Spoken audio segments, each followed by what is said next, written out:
Okay, so this is my very good friend, Council Member Bernard Parks, Chief Bernard Parks, and he's a good friend. He is a former colleague of mine on the City Council. He was Chief of Police, as you can see from your flyer, from 1997 to 2002, and capped off his career from 2003 to 2015 as a member of the City Council. And Bernard, I think that adds up to 50 years, am I right? 50 years, that's right. 50 years of public service, which is unheard of these days.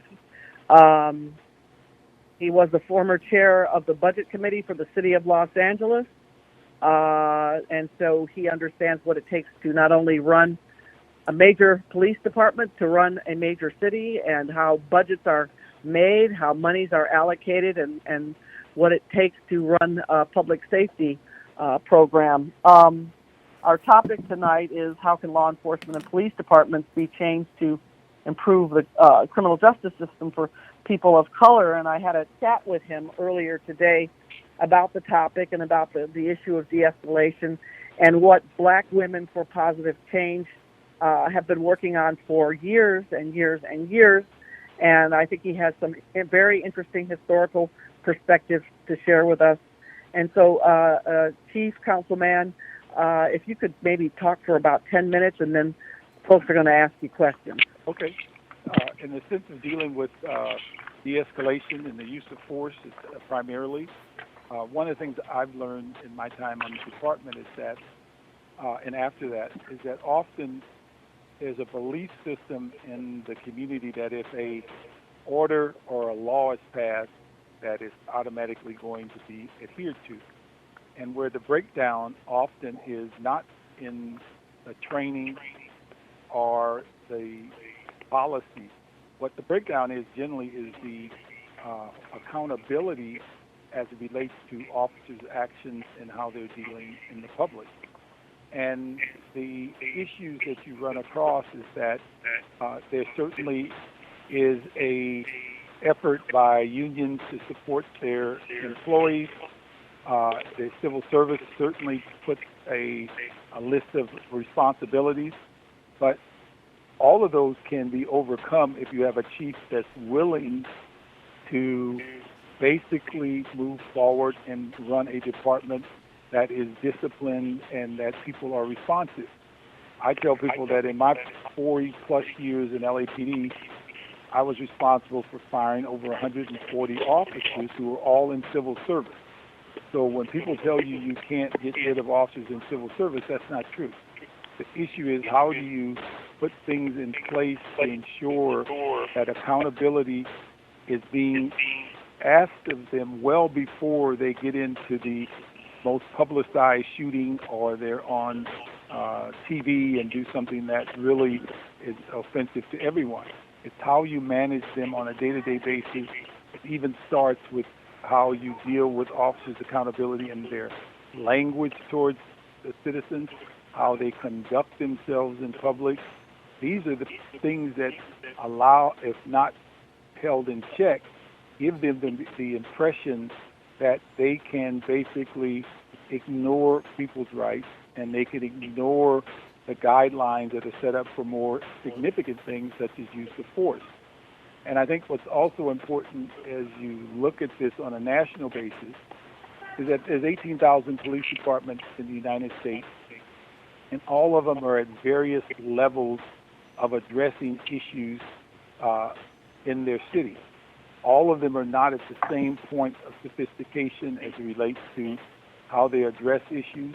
All of them are not the same level of sophistication as written orders, and certainly they're not all at the same sophistication of holding people accountable and holding supervisors accountable or holding management accountable. And so as you work through this, it's important to look at the... Hey, Bernard? Yes. Bernard? Yes. Can you get closer to the phone and speak louder or turn your volume up? It's Okay. a little bit hard to hear you. Okay. Is that better? Oh, yeah. Okay. Much better. Thank you. It's important as you look at this on a national basis that you identify the community or the jurisdiction that you want to impact and get some sense of where they are on that spectrum, because if you come to LA and they say we want you to have a use of force policy. You say, well, great, we've had one for 40 years. We want a policy that limits the use of chokeholds. Well, it's been in place for 40 years. We want a de-escalation and use of force policy going up the escalation scale and down the de-escalation scale. And it's been in place for 40 years in LAPD. The dilemma that you have is, even though it's been trained, retrained, overtrained, you still have people that either choose to not comply or they're confronted with circumstances that they are not physically or mentally able to address, and they do something that is really silly, or they do something that's very harmful. So the fact that it's written down doesn't mean that everybody's going to be able to comply, even with their best intent. Because one of the things that I always tell people about, and I hear this for years, whenever there's a bad incident, everyone says, let's train them better. Well, the dilemma that's often overlooked in training is that when you have a dynamic situation that's confronting you and often dangerous, there are times in which you don't have the ability to follow that order that's on the page. You're doing things that you are reacting to that are more, your perception of danger may be greater than it really is, but it causes you to do things differently than what you would maybe want to do it. And so what's important is that when we talk about training, you can have the most sophisticated training program in the world, and you can make officers go through it routinely. The difference between training and actual activities in the field is that everyone goes home from training. You can't get injured in training. You can't be killed in training. And what officers are confronted with is trying to apply this static information that comes off of a piece of paper and confront it with a situation that they have to make a judgment as to the level of danger or non-danger, or when danger begins to be less of concern to where escalation is acceptable.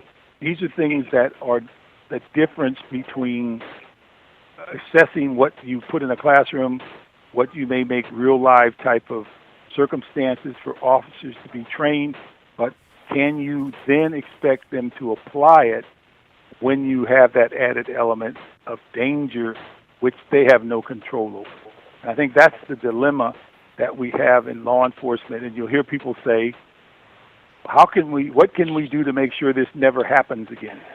And the answer is generally, you can do a lot of things, but you are never assured it's not going to happen again. It may not happen exactly like you saw it today, but eventually when you have human beings involved in circumstances that are dynamic and could be dangerous, you're going to find anything from errors, mistakes, to where just plain they ran out of brains or whatever you want to call it, and it may not come out the way you thought it was in training. And the other issue that you run into, and this is something I've watched for years, there is rarely a use of force. There's rarely, if ever, a shooting or any circumstance where you're in conflict with the public. None of them on TV look good. So looking for the ideal set of circumstances when you're in a physical fight or you're in a physical altercation, none of them look good. And so even if you agree at the end that the officer is doing everything we asked them to do, none of it is going to look like the smoothness and how slick it is when somebody is in training and they have no real issues about their safety as they're confronted in the field. Now, from my perspective, when we talk about dealing with race in policing, I think to me the indication of that needs great attention is dealing with people once you take them or detain them. That's where I believe a great deal of the racism comes into the context. We've heard for years about driving by black, driving while brown. The dilemma you run into in reality, if you can do it yourself, when you're riding down the street and you are in a police car following someone, if you take your own assessment and look in the back window of a car that you're following, often because of the tinted windows, the large seats, the headrest, the small stature of the person, you're often going to find you can't tell who's in the car.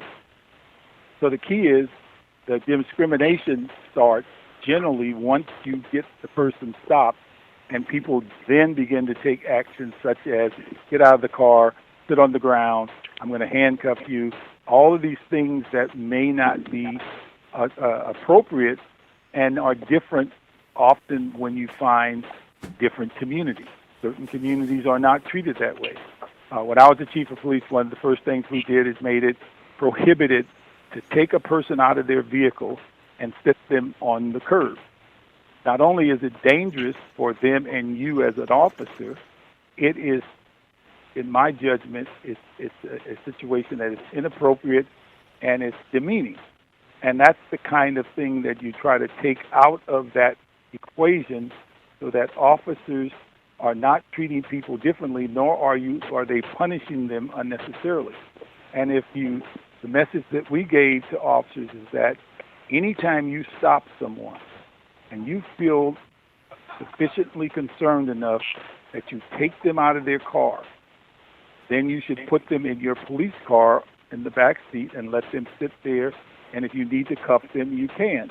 But you don't take them out of their car and sit 4 or 5 kids or people on the curb so that everybody that drives by say, wow, why do you have all these people sitting on the curb? And so these are the things that you can impact well before you get to the shooting. What is the attitude of officers when they're dealing with the public, and are they showing instances of racism or disregard for people's feelings and things of that nature? Are they showing that in the most basically sensitive areas, or are they basically ignoring the fact that people have rights and people should be taken care of? And so it's well before the shooting occurs. And what I used to tell officers when they did something terribly bad, they would say, that's the first time I ever did that. And you say, no, you did it too well, because you didn't hesitate and you did it in a way in which you're used to doing it.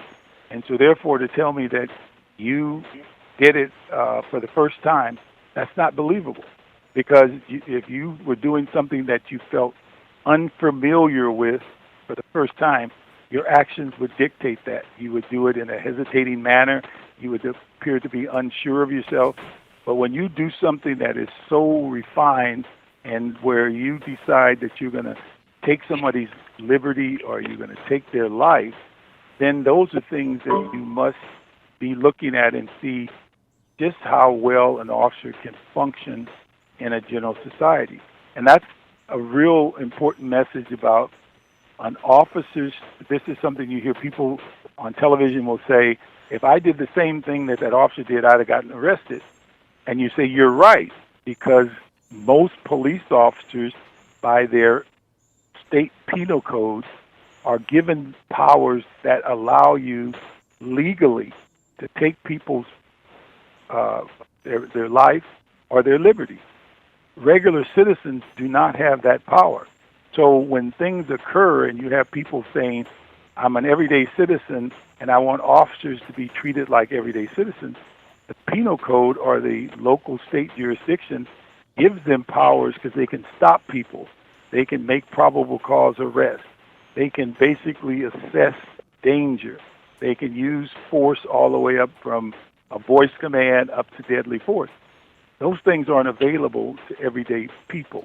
And so that's why there's a difference when you hear these comments about why that officer, why does that officer get to do that and I can't? It's because the penal code gives them the authority to do things that regular citizens can't do. And so I think those are the kinds of issues of understanding and trying to get to the point of giving out guidance. But what's equally or more important is who's holding the people accountable to ensure that guidance is being used. And if it's not being used, then who's holding them accountable as it relates to everything from a reprimand to a termination? And if you don't deal with the small discourtesy, and if you don't deal with the small push and pulls or people inappropriately pushing somebody, you don't deal with those, then your expectation is you're going to end up with more serious kinds of physical contact because officers feel compelled that they can use more force when no one has pulled them back from using minor force. And I think those are the kind of things that, in looking at how officers' conduct is evaluated, generally there's a wait way too long to try to correct their behavior, and by the time it glares across the TV screen, it's unrecognizable as it relates to what the training is in that department or in that region. And so I think these are things that I've found in monitoring use of force, evaluating use of force, and you can't be afraid as the chief of police from disciplining sergeants for not taking control of a situation. You can't be afraid of taking action against lieutenants who are in charge of a situation and they don't take the control that's necessary. So everything doesn't flow down to the officer in the field because everyone has a supervisor, and if the supervisor is not doing their job, or if we used to have a term called they knew or should have known. It takes them out of the realm of saying, well, they did it and I didn't know about it. Well, should you have known about it if you were doing your job? And so those are things. Pardon? I wanted to ask you. Okay. Why don't we take a quick break? And Stephanie wanted to just tell you a little bit about of the group and our mission. And then my question is, if you could share that information you discussed with me this afternoon about the history of de-escalation in the department. Yes. Okay. Okay. Go ahead, Dr. Chief. Yes, Chief Bernard Parks. It's very good to meet you. My name is Stephanie Myers. I'm a native Los Angelino and have certainly known of your career all of my life. I live in Washington, D.C. Right? Is that what you're telling me? Well, I'm good friends with Leola Williams and Carolyn Fuqua and your family and all that. That's right. But I wanted you to know that Black Women for Positive Change, who's the sponsor tonight, in collaboration with our De-Escalation Advocacy Committee, we actually started off as Black Women for Obama, and we changed into Black Women for Positive Change. And one of our missions is to change the culture of violence. So every week we're having these conversations with leaders like yourself because we want to know how can we change this country to stop this violence. Every year we have a week of nonviolence in October. We're in the 9th year. We work with cities all over the world to try to promote violence prevention. Mm-hmm. And so we are also collaborating with Congresswoman Gwen Moore on the de-escalation of violence legislation that we helped her write to try to train people in how to stop violence before it begins. So thank you for the opportunity to just give you a little background. We'd love to have you be a part of our network. We have people all over the country, elected officials, faith leaders like Reverend Bowie, Reverend Michael Grady, who's on the line from El Paso, Texas. We met him, and he's a leader in Texas, but his daughter was one of the young ladies that was shot in the El Paso mass shooting last year. Okay. And Diane Powell, who's on the line from Pittsburgh, just got the pastor, the rabbi from the synagogue in Pittsburgh that they had the mass shooting. So we're on the line with people from Maryland, Texas, California, Pennsylvania, and Ohio, and Virginia. And we meet every Wednesday. And Kentucky. DG's there. Okay. I snuck it. Okay, good. Did we open up some voting locations in Kentucky? Yeah, we need to, for sure. Okay. So just wanted to give you that background, and now we want to open it up for questions or comments from everyone. Let me just comment on what you said earlier. It is so important when you talk about violence. And this is something that, again, as you watch television, people have a tendency to gravitate and pick the low-hanging fruit. And you'll hear people saying, we want to reform your police department. the issues that we should be dealing with is general violence within our community, of which most of it at this time occurs right within the home. Years ago, we thought that if you stayed out of the wrong areas in a community, you would never be impacted by violence. What we found in years past is that violence that occurs in the home is far more severe than what may occur outside on the street, and it's more continuous and more harmful. And so violence is something that needs to be dealt with well before we deal with hiring a person and then say, let's change them from the community in which they came from, when what we should be doing is trying to raise educated, healthy children so that the violence issue is being curtailed well before they become adults or go into their employment. Agreed. So that's the question. How do we do that? How do we change the children? How do we get into the households? Well, from my perspective, I think the issue of dealing with in a sense, it's the toughest question I've ever looked at, is trying to raise healthy, educated children. But I think that what you find is that it has to start in the home and at the very earliest within the school system or where kids are educated. And the acceptance or non-acceptance of people acting out or mistreatment, and it can't wait until it becomes physical. We need to be taking accountability when we see people that verbally abuse people, how that escalates to the next level. And those things of looking at it from the earliest opportunity to instill in young people that violence is not the way that they should be looking at things, because if they grow up believing that the toughest and the one that hits the hardest wins, they will be using that technique for the rest of their life. If they're not given tools of how to deal with conflict, how to deal with activities that they may not agree with, and find there are alternatives to striking out, they'll never develop those qualities as they get to be teenagers or adults. And so it can't be done quicker than when you're talking about people, young people, in the household, in school, in their earliest formative years, of directing them on how to interact with each other, even if it's with their siblings.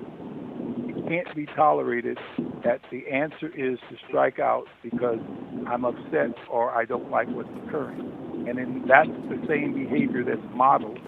They may see it in their family, they may see it amongst their older siblings, they may see it amongst their mom and dad, but that is the model that they see. They interact with it, they develop it, and they become experts at it to the point that that's the only tool that they have to address what they don't like. And I think it's the education and addressing that earliest opportunity of showing young people what are the alternatives to acting out and being violent. Okay, thank you. Other questions from the group? And would you please mute your phone? Someone sounds like they're in their car, and we can hear the noise, kind of the air blowing. So please mute your phone. I have a question. This is Barbara Reynolds. I'm wondering about the psychological fitness of white police, and I suppose somehow we have to get black police in here as well. But what makes what it's like trying to figure out how do you feel that blacks are not human. You know, where when I watch this policeman kill George Floyd, I kept trying to figure out how do you filter out people who don't think other people are human, because there's a certain way you would treat people if you respected their humanity. So what kind of psychological instruments or whatever you could get to find out how do these police think it's okay to shoot black men in the back? I don't get it.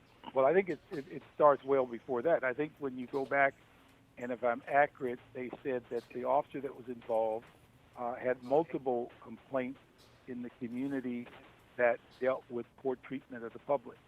If you're not dealing with them on the fundamental level of treatment, you certainly are going to get an escalation on their part, because if I can use vulgar language towards someone, if I can push somebody around, if I can handcuff them unnecessarily, all of those things that belittle, or you can make them sit on the ground when it's not necessary, when you can get by on those levels, then you just escalate down to the point of saying, I'm not dealing with a human being. And that's where you get to the unfortunate part, that you may see it on TV and a camera when it's at its most serious point.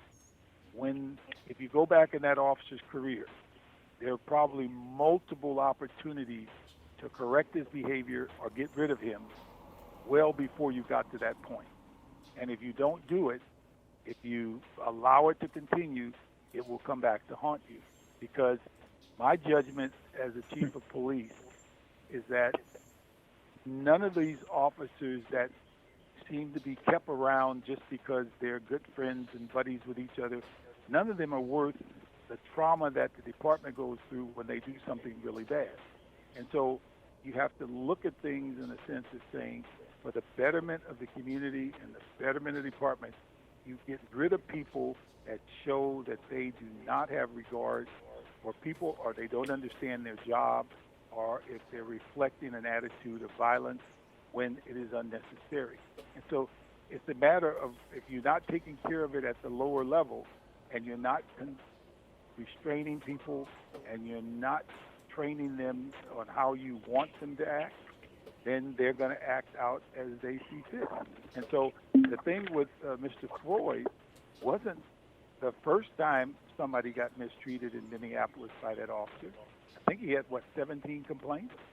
Mm-hmm. That's a lot of complaints of people saying, you mistreated me, and the department looked the other way. And so when you end up with a situation where people are basically allowing this bad action, and then often they are not looking at the historical perspective. If everyone in your department, as general rule, are not getting complaints, then why is the guy that killed Mr. Floyd got 17?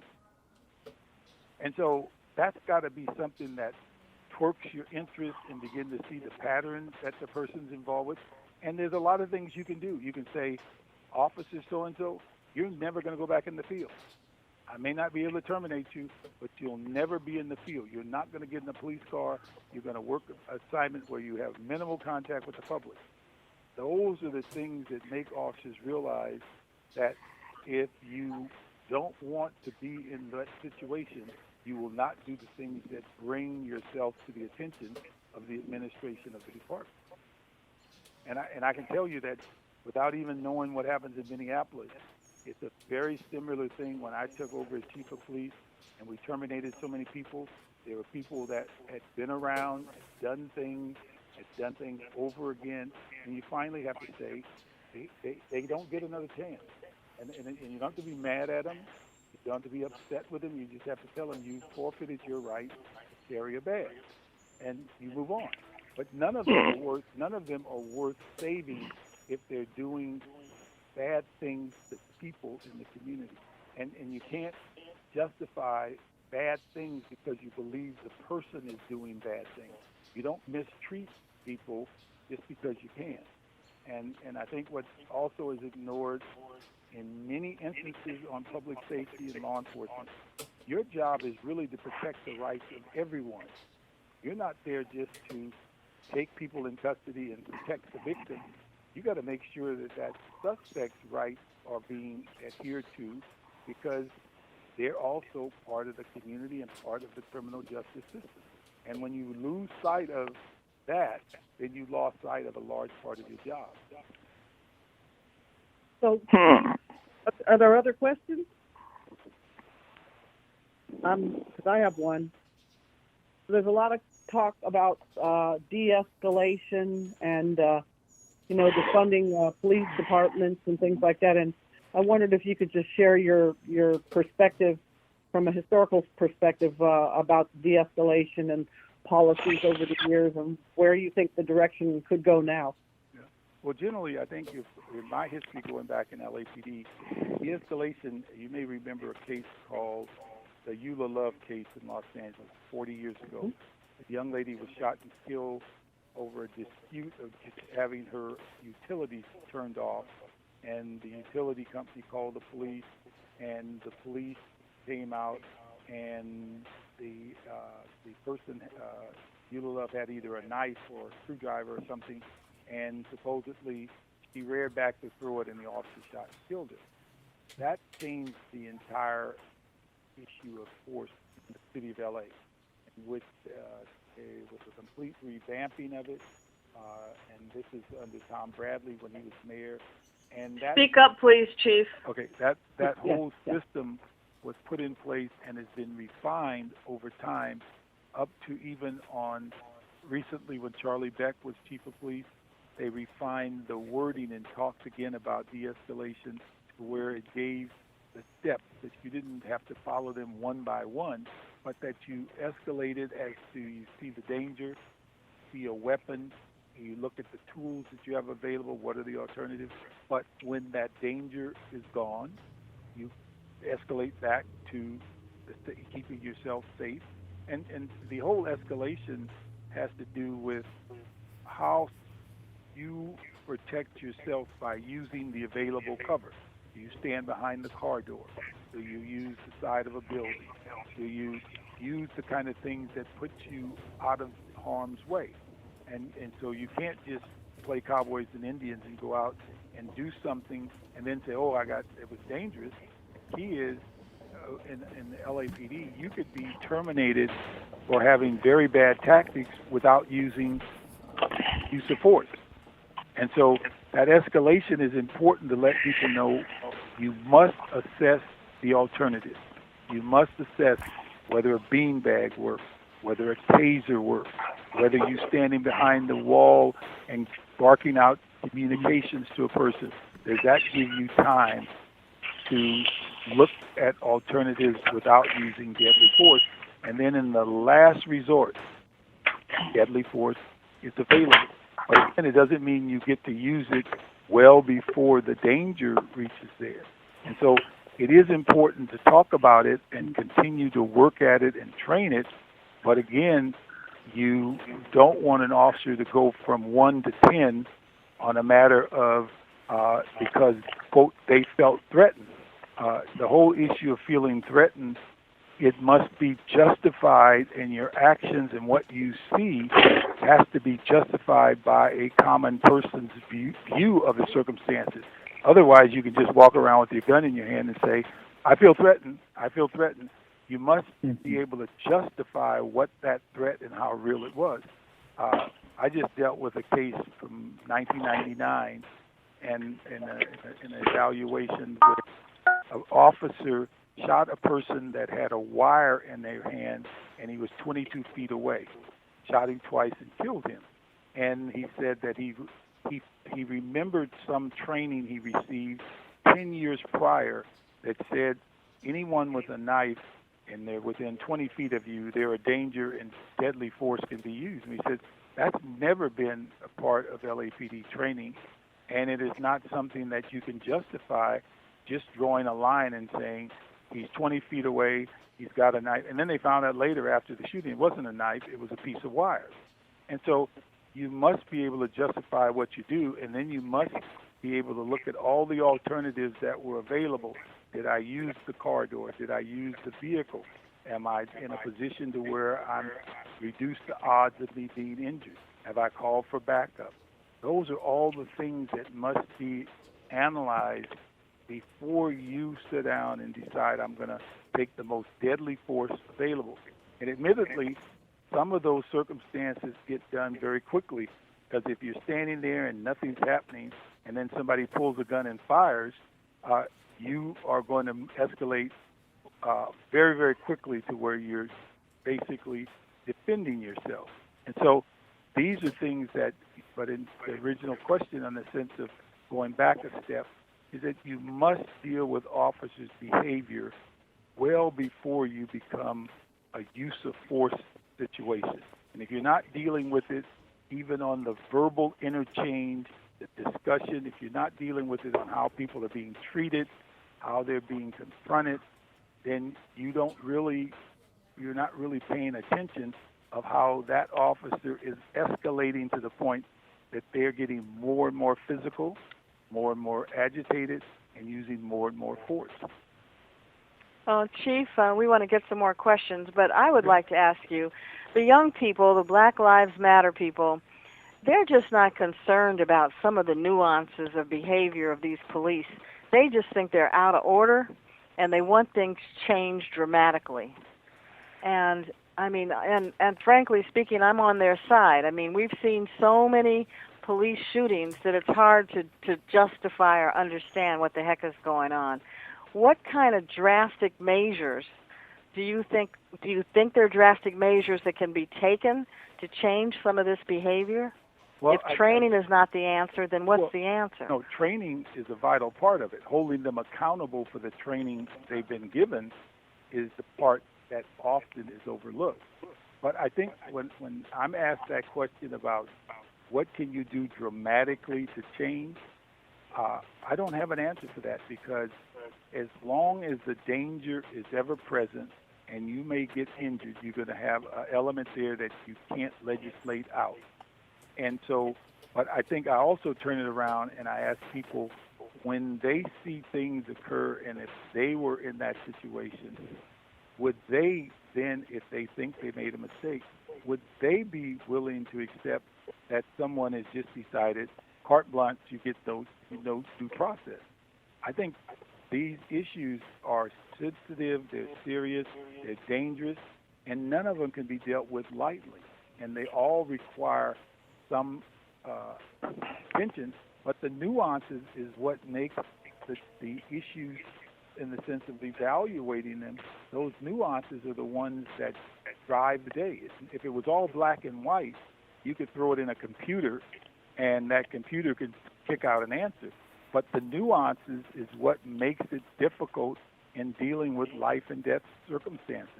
And the other thing I think is important when we talk about young people talking about what police are doing, it's my judgment that we often are talking past each other.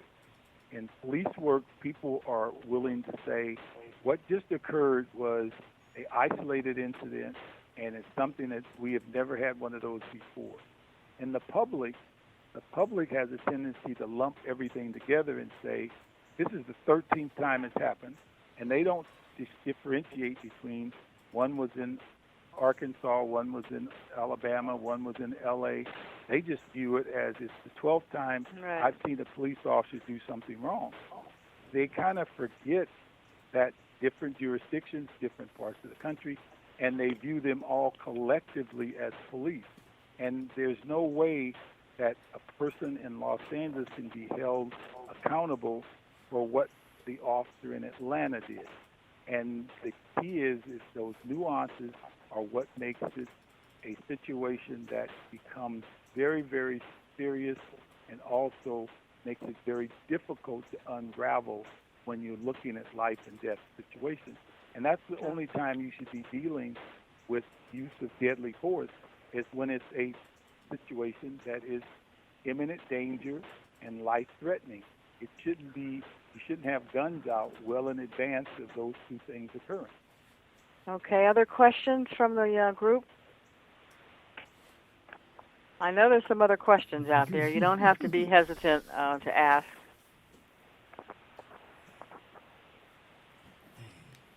I would ask if for a comment, if he would comment on the legislation that is been brought forth by both the Democratic side and in terms of efforts to address, to say that there is attention being given to to the need for change. So just to comment, if he would comment on the legislation that is before our Congress right now, are working on the laws. Now, this is what area dealing with the Pelosi in terms of the response to the recent attention to the killings. And so I was particularly interested in what, Officer, what might be your thoughts on the legislation that Pelosi and the Democrats were working on, and also maybe Booker and Kamala Harris' response likewise to the legislation. I know that Scott on the Republican side also came up with the law that none of the Democrats think go far enough in certain areas. So I was just wondering your thoughts on efforts by Congress to address what we're talking about this evening. Let me just say on Congress, after sitting through the issues of the impeachment, it's the first time I realized how little power Congress has. They have hearings, they have meetings, they have legislation, and often they don't have in the end of that, they do not have a situation in which accountability is a part of it. And so you see, since the impeachment, you see if the president chooses not to participate, they don't participate. They say, well, that's a law. Well, it can't be a law if there's no ability to hold you accountable for failure to do what's there. It's one thing to put together a list of things that are generally looked at and acceptable and that you want to see occur, but laws only are effective if there's an accountability and a punishment if not used or you choose to go away from them. But we also have to be aware that in many things that deal with police work, policies are in place, and policies are not law. Policies are giving you a direction and guidelines on, after all the years of training, here's what we think is the best way to do it. It is not illegal to violate a policy. It may be against the rules of the department where you can be disciplined, but there is no generally a law that's put in place to where you can be arrested and taken to court because you didn't follow a policy within your department. And so if you're dealing with policies and general guidelines and saying this is what we think you should be doing and how we think you should be reacting to circumstances, that's just giving you general guidelines on what we think is acceptable. But when you start talking about laws in the sense of saying that you can be filed on and taken to court and be prosecuted, it is very difficult to deal with circumstances such as putting use of force in a law that says if you violate it, other than if we show you've had an intent or you use your power of your authority beyond what you should, or a person was injured unnecessarily, those are things that you can hold people accountable. But to draw a law and say the one they're talking about is saying it's a law that you can't use a chokehold. Well, the dilemma you run into with some of these circumstances, if you as an officer are fighting for your life and someone, you lose your gun and you have no other instrument of protection, and the only thing you do in this fight is punch somebody or basically try to control them and you end up choking them, it's nothing that says you have to give up your life because you didn't have the tools that were available or you lost access to them. So it's very difficult to make hard and fast rules that are law and see that in a situation that you must comply with them or you can die. And I think that's where, even though people don't want to talk about the nuances is what really carries the day to decide whether a circumstance is appropriate or not. None of it, what I found, none of this stuff is ever black and white. Most all of it has a nuance, a twist, and a turn, and a judgment call. Okay, well, thank you very much, Chief. We really appreciate your time. Is there one final question that anyone would like to ask? I'd like to ask one. Can you hear me? Sure. Who is this? This is Henry Joseph in Washington, D.C. Okay. He's a little muffled. A little muffled. You are muffled, Henry, yes. Yeah, because I'm going through my recorder, and my phone is going through the recorder first. And so you're hearing me after the recorder, so it's a little weird. But I want to record it. Well, let me have to do it this way.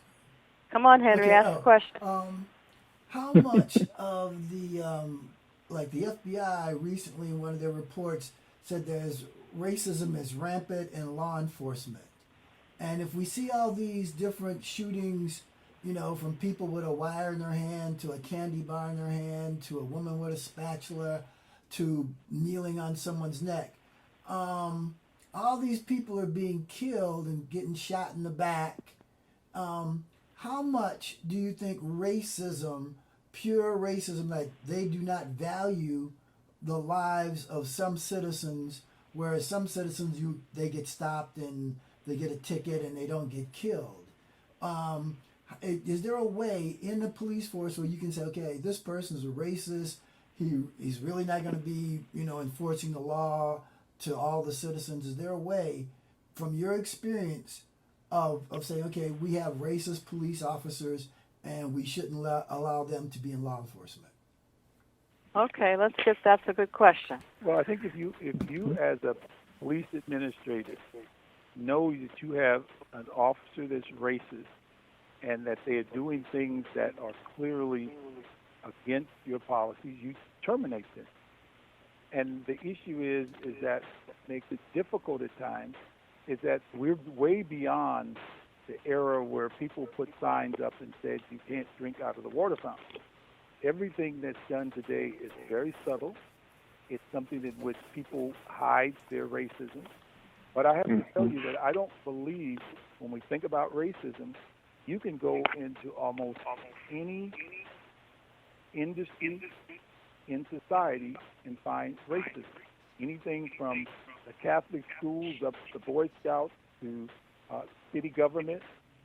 When you're in a city and we're still celebrating the first black to get this or the first woman to get that, why do we think it took 200 years for those decisions to be made?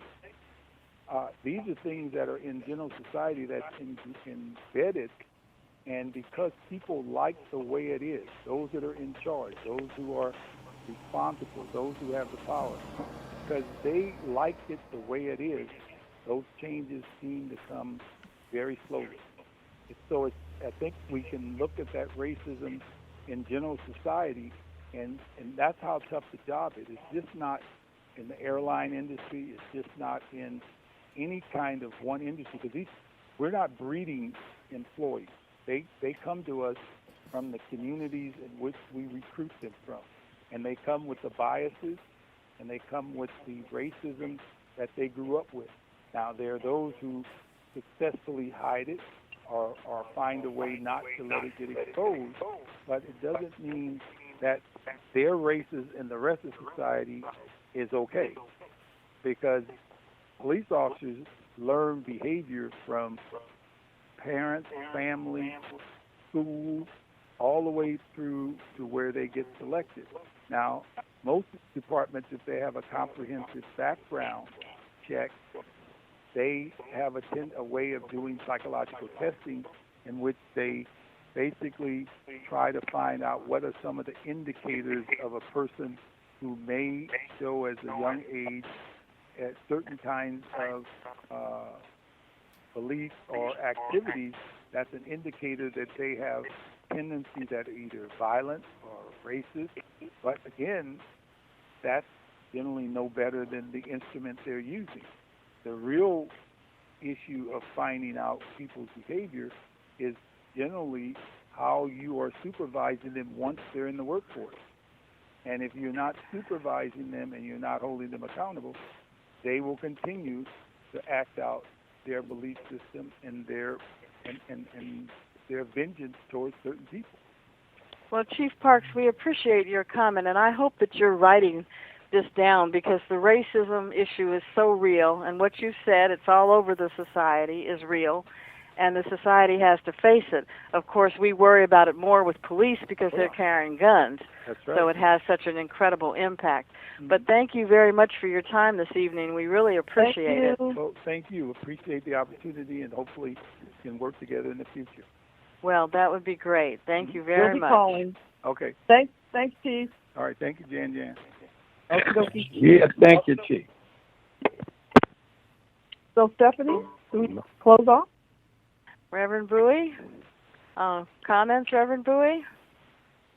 No, I think that the chief did a great job. I thank God for you, Jan, for inviting him, and he has provided a great deal of value, and with his experience to be able to share with us his insight, his wisdom has been very enlightening for me, and also as we look to move this work forward, we can take that information and use it, and hopefully have him as one of our allies.